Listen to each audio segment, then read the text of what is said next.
In 2025, the world of music once again turned its gaze toward one of the most enduring voices in history. Gloria Gaynor, the woman whose anthem, "I Will Survive," has echoed through decades as a declaration of strength and resilience, was named among the Kennedy Center Honors recipients. Sharing the stage with cultural giants like George Strait, Kiss, Michael Crawford, and Sylvester Stallone, Gaynor stood as a living testament to the power of perseverance and the timeless impact of music. President Donald Trump, in his first time hosting the prestigious ceremony, placed her in the spotlight, not just as a disco legend, but as a symbol of empowerment whose career spans over 5 decades.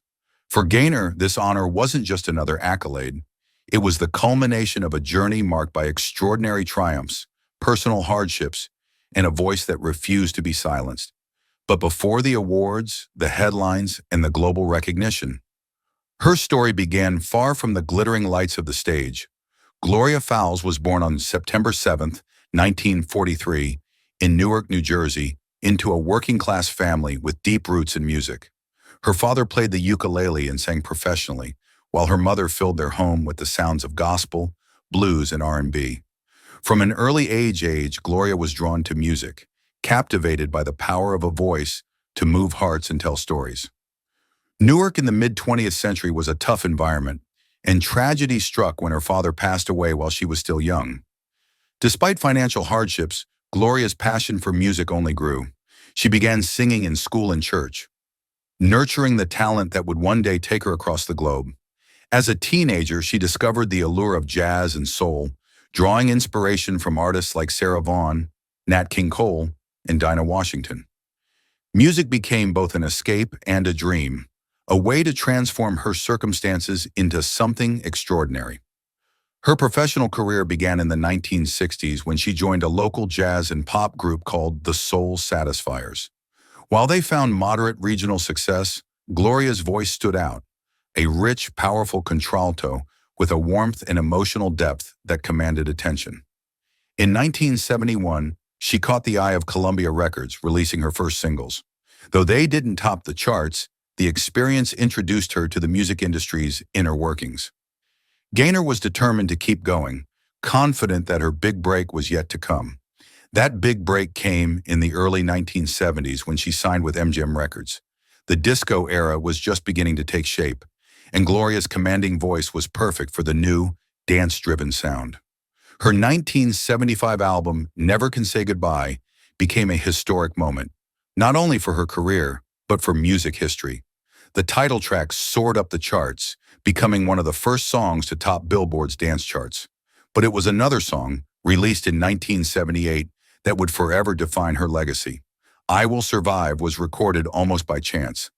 Originally, the song was just the B-side to a cover of Substitute, but when DJs started flipping the record, the empowering lyrics and Gloria's impassioned delivery caught fire.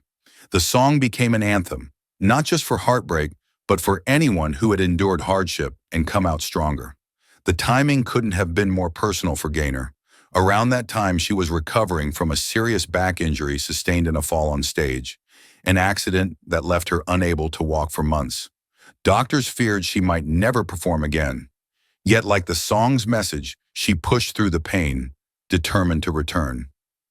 I Will Survive went on to win the 1980 Grammy Award for Best Disco Recording, the only time the category was ever awarded.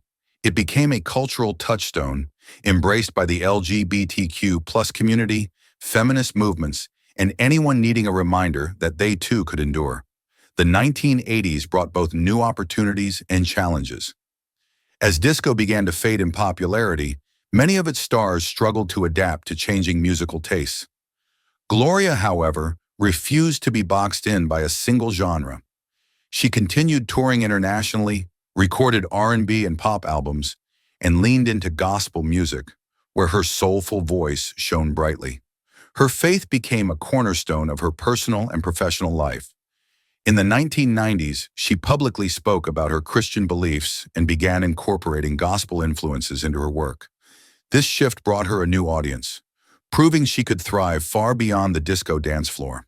In 2019, decades after her first hit, Gloria Gaynor released Testimony, a gospel album that earned her critical acclaim and won the Grammy Award for Best Roots Gospel Album in 2020.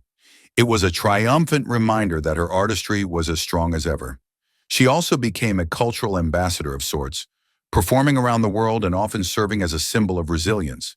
Whether singing at global festivals, pride events, or intimate gospel gatherings, Gaynor remained a bridge between generations and genres. While Gloria has kept much of her personal life private, she has been open about the struggles she faced, both physical and emotional, throughout her career. Her survival story extends beyond her music, encompassing her recovery from injury, industry challenges, and moments of self-doubt.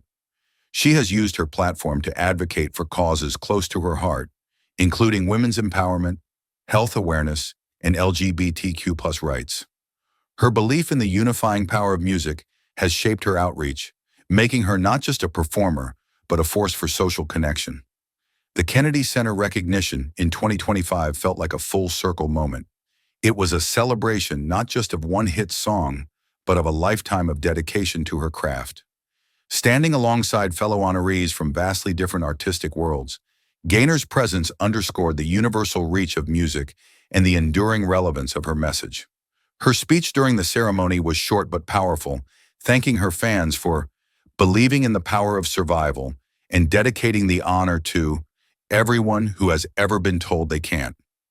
Gloria Gaynor's influence cannot be measured solely in record sales or awards.